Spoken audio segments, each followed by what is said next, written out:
தமிழ்நாடு அரசினுடைய சார்பில் ஆதிதிராவிட நலத்துறையின் சார்பில் 2 நாள் கருத்தரங்கமாக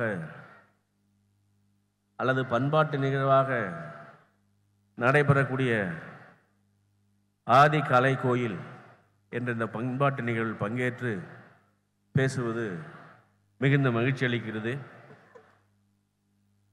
நான் இன்று பேச இருப்பது உண்மையாகவே மிக முக்கியமான ஒரு தலைப்பு. இன்றைய தமிழ்நாடு அரசும் இன்றைய ஆதிதிராவிட நலத்துறையும் ஆதிதிராவிட நலத்துறையுடைய அமைச்சராக இருக்கக்கூடிய அண்ணன் மதிவேந்தன் அவர்களுக்கும் மீண்டும் என்னுடைய நன்றியை நான் தெரிவித்துக் கொள்ள விரும்புகிறேன். இன்று நான் பேச இருக்கிற தலைப்பு எனது இலக்கிய ஆசான்கள் என்பது. இங்கே என்னை அறிமுகம் செய்தவர்கள் 3-4 புத்தகங்களை மட்டுமே கூறினார்கள். நான் இதான் அரசு நிகழ்ச்சி என்பதற்கு ஒரு ஆதாரம். யார் பேச வருகிறார்கள், அவர்கள் என்ன இலக்கிய பணி செய்திருக்கிறார்கள் என்பதை கூட சரியாக நோட் செய்யாமல் பேசுவது என்று தெரிகிறது. எனது இலக்கிய ஆசான்கள் என்னுடைய 40 ஆண்டு இலக்கிய வாழ்க்கையில் 8 நாவல்கள் 8 சிறுகதை தொகுப்புகள் எழுதியிருக்கிறேன். இந்த 8 நாவல்களும் 8 சிறுகதை தொகுப்புகளும் எழுதுவதற்கு எனக்கு அடிப்படையாக இருந்தவர்கள் யார்? என் எழுத்திற்கு ஊன்றுகோலாக இருந்தவர்கள் யார்? என் எழுத்திற்கு அடிப்படையாக இருந்தவர்கள் யார்? என்னுடைய இலக்கிய மொழிக்கு அடிப்படையாக இருந்தவர்கள் யார் என்பதை பற்றி நான் இதுவரை பேசாத ஒரு பேச்சு தான் இன்று நான் பேச இருக்கிறேன். நான் ஏற்கனவே வேறு ஒரு சந்தர்ப்பத்தில் இந்த தலைப்பு குறித்து பேச வேண்டும் என்று நினைத்தேன். ஆனால் இன்று எதிர்பாராத விதமாக இந்த ஆதி கலைக்கோயில் பண்பாட்டு நிகழ்வில் பேசுவதற்கு ஏற்பட்டிருக்கிறது. ஒரு எழுத்தாளனை புரிந்து கொள்வதற்கு அவன் வாழ்ந்த சமூக பின்னணியை புரிந்து கொள்ள வேண்டும். ஒரு எழுத்தாளன் என்பவன் தனி மனிதன் அல்ல. ஒரு எழுத்தாளன் என்பவன் ஒரு சமூக மனிதன். அந்த சமூக மனிதனை புரிந்து கொள்வதற்கு அவன் வாழ்ந்த காலத்தையும் அவன் வாழ்ந்த சமூகத்தையும் புரிந்து கொள்வது மிக முக்கியமானது. ஒரு இலக்கிய பிரதியை அணுகுவதற்கும் எழுத்தாளனுடைய வாழ்க்கையும் அவன் வாழ்ந்த சமூகத்தையும் புரிந்து கொள்வது மிக முக்கியமானது. நான் இலக்கியம் படிக்க வந்த காலத்தில் அல்லது இலக்கியம் எழுத ஆரம்பித்த காலத்தில் எனக்கு மார்க்சிய பின்னணி இல்லை, திராவிட இலக்கிய பின்னணி இல்லை, குடும்ப பொருளாதார பின்னணி இல்லை. எனக்கு இருந்ததெல்லாம் குடும்ப வறுமையும் ஜாதிய ஒதுக்கலும் தான். என்னுடைய குடும்பத்தார்கள் என்னை திருவிழாவிற்கு அழைத்து சென்றதில்லை, சினிமாவிற்கு அழைத்து சென்றதில்லை. என்னுடைய குடும்பத்தார் என்னை அழைத்து சென்ற இடம் காடுதான், வேலை செய்வதற்காக. உண்மையிலேயே என்னுடைய இளமை காலம் என்பது, என்னுடைய இளமை காலத்தினுடைய விளையாட்டு மைதானம் என்பது அது காடாகத்தான் இருந்தது. ஒரு விதத்தில் நான் காட்டில் வளர்ந்த ஒரு குழந்தைதான். அந்த காட்டில் வளர்ந்த குழந்தை எப்படி இலக்கியமானது, இலக்கியம் எழுத வந்தது என்பதுதான் ஒரு வினோதமானது. பலர் இலக்கிய மேதைகள், இலக்கிய அறிவாளிகள், இலக்கிய ஆசான்கள் என்று சொல்கிறவர்கள் எல்லாம் இந்திய ஞான மரபு பற்றி பேசுகிறார்கள். இந்திய ஞான மரபு பற்றி எனக்கு எதுவுமே தெரியாது. உண்மையை சொல்ல வேண்டுமென்றால் இந்திய ஞான மரபு பற்றி எனக்கு எதுவுமே தெரியாது. எனக்கு தெரிந்ததெல்லாம் என்னுடைய அம்மாவும் அப்பாவும் தெருக்கூத்துக்காரர்களும் ஊர்க்காரர்களும் தெருக்காரர்களும் வாழ்ந்து காட்டிய வாழ்க்கையும் அவர் சொல்லித்தந்த கதையும் தான் என்னுடைய ஞான மரபு. அதே போன்று இந்திய இலக்கிய மரபு, தமிழ் இலக்கிய மரபு பற்றி பலர் பேசுகிறார்கள். எனக்கு இந்திய இலக்கிய மரபு பற்றியும் அல்லது தமிழ் இலக்கிய மரபு பற்றியும் அப்போது எனக்கு எதுவுமே தெரியாது. எனக்கு தெரிந்ததெல்லாம் என்னுடைய அப்பாவும் என்னுடைய அம்மாவும் என்னுடைய தெருக்காரர்களும் என்னுடைய ஊர்க்காரர்களும் வாழ்ந்த வாழ்க்கையும் அவர்கள் வாழ்ந்த பெற்ற அனுபவத்தின் மூலமாக சொன்ன கதைகளும் தான், அல்லது எங்களுடைய ஊரில் நடைபெற்ற திருவிழாவில் கூத்தாடிகள் வந்து நடத்தி காட்டிய கதைகளும் காட்சிகளும் வசனங்களும் தான் என்னுடைய இலக்கிய மரபாக இருந்தது. இந்த இலக்கிய மரபுதான் என்னுடைய இலக்கியத்திற்கு அடிகோலிட்டன. என்னுடைய ஏன் இந்திய மரபு பற்றி தெரியவில்லை, இந்திய இலக்கிய மரபு பற்றி தெரியவில்லை, இந்திய ஞானம் பற்றி தெரியவில்லை, இந்திய உளவியலை பற்றி தெரியவில்லை என்றால் பல 100 ஆண்டுகளாக என்னுடைய குடும்பத்தாருக்கும் இலக்கியம் தெரியாது, இந்திய மரபு தெரியாது, இந்திய இலக்கியம் தெரியாது. காரணம், அவர்கள் பல 100 ஆண்டுகளாக படிக்கக்கூடாது என்று ஒதுக்கி வைக்கப்பட்டவர்கள். ஆகவே அவர்கள் எனக்கும் இலக்கியத்தை கற்றுத்தரவில்லை. மாறாக அவர்கள் எனக்கு கற்றுத்தந்ததெல்லாம் வாழ்க்கையைத்தான், உழைப்பைத்தான், இயற்கையை அறிந்து கொள்வது எப்படி என்பதைத்தான். அவர்களுக்கு இலக்கிய மரபு முக்கியமல்ல, இந்திய ஞான மரபு முக்கியமல்ல. இந்திய ஞான மரபு என்பதும், இந்திய அறிவியல் மரபு என்பதும், இந்திய இலக்கிய மரபு என்பதும் இந்துத்துவ மரபுதான், இந்து மதத்தினுடைய மரபுதான் என்பதை நான் இங்கே நினைவுபடுத்த விரும்புகிறேன். எனக்கான ஞானம் என்பது, எனக்கான அறிவு என்பது, எனக்கான மொழி என்பது உழைப்புத்தான், காடுதான், காட்டில் வளர்ந்த செடி கொடி மரங்கள் தான் எனக்கான இலக்கியமாக இருந்தது, என்னுடைய ஞானமாக இருந்தது. நான் பிறந்தது மேலாதனூர் என்ற கிராமத்தில்.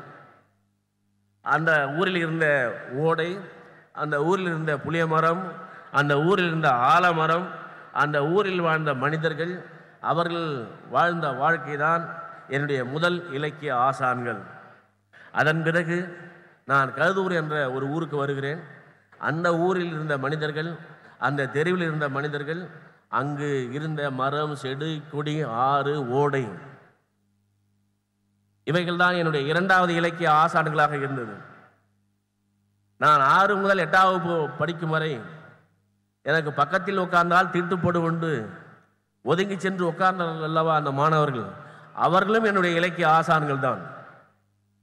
தீட்டுப்பட்டு விடும் என்று என்னை தெருவாசல் நிற்க வைத்து, கையை குவித்து நிற்க வைத்து, சொம்பிலிருந்த தண்ணீரை தூக்கி ஊற்றி அந்த பெண் இருக்கிறார் அல்லவா, அந்த பெண் எனக்கு ஒரு இலக்கிய ஆசான் தான். அதே போன்று ஒரு காட்டிற்கு, உங்களுக்கு கிராமத்தில் தெரியும், காட்டுக்கு செல்லும் போது வழியில் இருக்கக்கூடிய கிணற்றில் தான் தண்ணி எடுக்க வேண்டும். அப்படி ஒரு கிணற்றில் நான் தண்ணி எடுக்க போன போது, தண்ணியை கயிறை கட்டி தண்ணி எடுத்துட்டு இருக்கும்போது, நான் இந்த சமூகத்தை சேர்ந்தவன் என்பதற்காக அந்த குடத்தை அப்படியே பிடுங்கி அந்த தண்ணீர் இல்லாமல் அந்த கிணற்றுக்குள்ளே வீசிய சட்டித்தலை உடையார் என்பவர் என்னுடைய இலக்கிய ஆசான்கள் மிக முக்கியமானவர். செவ்வேரி என்ற கிராமத்தில் எனக்கு மாட்டு கொட்டைகள் உட்கார வைத்து சோறு போட்ட அந்த ரெட்டியார் வீட்டு பெண்மணி இருக்கிறார் அல்லவா, அவர் என்னுடைய இலக்கிய ஆசான். ஒரு பெண், நான் 6வது படித்துக் கொண்ட காலத்தில் என்னை பண்ணை வேலைக்கு ஒருவர் கூப்பிட்டார். வருடத்திற்கு 2 மூட்டை சோளம், தீபாவளி பொங்கலுக்கு வேட்டி துண்டு, 3 வேளை சோறு, பண்ணை வேலைக்கு வருகிறாய் என்று கூப்பிட்டார் அல்லவா ஒரு பெண். அந்த பெண் என்னுடைய இலக்கிய ஆசான். என்னுடைய வாழ்க்கையில் மறக்க முடியாத இந்த மனிதர்கள் தான் என்னுடைய இலக்கிய ஆசான்களாக இருக்கிறார்கள். ஒரு பறையன் எப்படி சைக்கிளில் செல்லலாம் என்று கேட்டு சைக்கிளில் இருந்த டயரில் இருந்த காத்தை பிடுங்கி விட்டு என்னை நடக்க விட்டார்கள் அல்லவா, அவர்கள் என்னுடைய இலக்கிய ஆசான்கள் தான். அதே போன்று என் தோளில், என்னுடைய வகுப்பில் இருந்த மாணவன் என் தோளில் கை போட்டதற்காக பறையந்தோளில் கை போட்டியான்னு அவங்க அப்பாட்ட சொல்ல போகிறேன் அழைத்து கொண்டு போனான் அல்லவா, அந்த மாணவன் என்னுடைய இலக்கிய ஆசான்களில் ஒருவன். கோட்டா பையன்கள் என்று ஒதுக்கியவர்கள், கிண்டல் அடித்தவர்கள் எல்லாம் என்னுடைய இலக்கிய ஆசான்கள் தான். நான் விரும்பிய, ஆசைப்பட்ட, காதலித்த பெண்கள் எல்லாம் என்ன சமூகம் என்று தெரிந்த பிறகு ஒதுங்கி போனார்கள் அல்லவா, அவர்கள் எல்லாம் என்னுடைய இலக்கிய ஆசான்கள் தான். என்று இது போன்ற இலக்கிய மேடைகளில் கூட தலித் எழுத்தாளர் என்று அறிமுகம் செய்கிறவர்கள், தலித் என்று வகைமைப்படுத்துகிறவர்கள், எப்பொழுது பார்த்தாலும் எல்லா மேடைகளிலும் இவர் தலித் எழுத்தாளர், தலித் இலக்கியவாதிகள் என்று அறிமுகப்படுத்துகிறவர்கள் இருக்கிறார்களா, அவர்களிடம் மோசமான ஜாதிய பற்றாளர்கள் யாருமே இல்லை என்பதுதான் என்னுடைய கருத்து. அந்த ஜாதிய பற்றாளர்களும் என்னுடைய இலக்கிய ஆசான்கள் தான். பன்றிக்கறி தின்பவன், மாட்டுக்கறி தின்பவன் என்று ஒதுக்கியவர்கள் இருக்கிறார்கள் அல்லவா, அவர்கள் என்னுடைய இலக்கிய ஆசான்கள் தான். பொது பாதையில் பணத்தை எடுத்து செல்லக்கூடாது என்று மறிக்கிறார்கள் அல்லவா 2024 அவர்கள் என்னுடைய இலக்கிய ஆசான்கள் தான். பரத்தெருவில் இருக்கும் பள்ளிக்கூடத்திற்கு தங்களுடைய குழந்தை அனுப்பாத பெற்றோர்கள் இருக்கிறார்கள் அல்லவா, அவர்கள் என்னுடைய இலக்கிய ஆசான்கள் தான். ஜல்லிக்கட்டு மதுரை கடந்த ஆண்டு ஜல்லிக்கட்டில் 21 காளைகளை அடைக்கதற்காக அவன் ஒரு தாழ்த்தப்பட்டவன் என்பதற்காக அடித்து அவமானப்படுத்தினார்கள் அல்லவா, அப்படி அடித்து அவமானப்படுத்தியவர்களும் என்னுடைய இலக்கிய ஆசான்கள் தான். ஜனாதிபதியாக இருந்தாலும் எம்எல்ஏ அல்ல, எம்பி அல்ல, மந்திரி அல்ல, இந்தியாவுடைய ஜனாதிபதியாக இருந்தாலும் அவர் தலித் ஜனாதிபதி என்று சொல்கிற மனோபாவம் இருக்கு அல்லவா, இந்திய மனோபாவம், தமிழ் மனோபாவம், அந்த இந்திய தமிழ் மனோபாவமும் என்னுடைய இலக்கிய ஆசான்கள் தான். நான் ஜாதி பார்ப்பதில்லை என்று சொல்கிற மேதைகளும் என்னுடைய இலக்கிய ஆசான்கள் தான். ஏனென்றால் ஜாதி பார்க்க மாட்டேன் என்று சொல்கிறதே ஒரு ஜாதிய மனோபாவம் தான். நான் இலக்கிய எழுத வந்த காலத்தில் எனக்கு திருவள்ளுவரை தெரியாது, கம்பரை தெரியாது, இளங்கோடிகளை தெரியாது, சித்தர்களை தெரியாது, பக்தி இலக்கியம் தெரியாது, சிற்று இலக்கியம் தெரியாது, உரைநடை இலக்கியம் தெரியாது, ஐரோப்பிய இலக்கியம் தெரியாது, அமெரிக்க இலக்கியம் தெரியாது, ஆப்பிரிக்க இலக்கியம் தெரியாது. எனக்கு தெரிந்ததெல்லாம் ஒன்றுதான், வாழ்க்கை. எனக்கு தெரிந்ததெல்லாம் ஒன்றுதான், அது உழைப்பு. இந்த உழைப்பும் வாழ்க்கையும் தான் இலக்கியம். நான் மார்க்சியம் படித்துவிட்டு இலக்கியம் படிக்க வரவில்லை, எழுத வரவில்லை. தலித்தியம் படித்துவிட்டு இலக்கியம் எழுத வரவில்லை, அல்லது மாடர்னிசம் அல்லது நவீனத்துவம் படித்துவிட்டு நான் இலக்கியம் எழுத வரவில்லை. நான் எதை படித்துவிட்டு இலக்கியம் எழுத வந்தேன் என்றால் வாழ்க்கையை படித்துவிட்டு இலக்கியம் எழுத வந்தேன். அந்த வாழ்க்கை தந்ததுதான் இந்த வாழ்க்கை. நான் வாழ்ந்த வாழ்க்கையும் நான் வாழ்கிற வாழ்க்கையும் தான் என் இலக்கிய மிக முக்கியமான ஆசான்கள். நான் வாழும் வாழ்க்கை இல்லாமல் என்னுடைய இலக்கியம் இல்லை.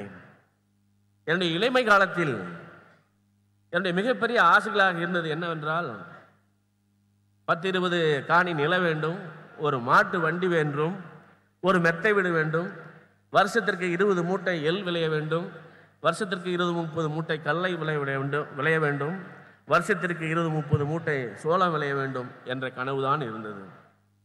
அந்த கனவுகள்